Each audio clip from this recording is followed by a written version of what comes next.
منظور پښتين هم افغانانو ته مبارکي ویله. افغانانو ته په هر ډګر کې د بریا غوښتونکی یم. سلام، وخت مو بخیر. پام وکړئ د نن ورځې تازه او مهم خبر ده.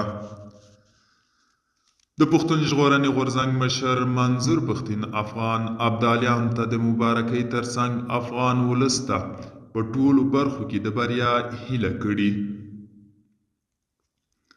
ښاغلی پښتون چې په افغانستان کې روان وضعیت څخه خوشحاله نه بریښي او وخت ناوخت د طالبانو تر واکمنۍ لاندې په افغانستان کې د اصلاحاتو او بدلونونو غوښتنه کوي. د یادونې ده چې افغان ابدالیانو د لومړي ځل لپاره د آسیایي جام اتلولي وګټله. نو له همدې امله منظور پښتون هم د افغانانو د دغه اتلوالۍ لپاره مبارکي وړاندې کړه. دوستانو، دا و د نن ورځې چمتو کړی خبر. تر بیا هم په الله سپارم.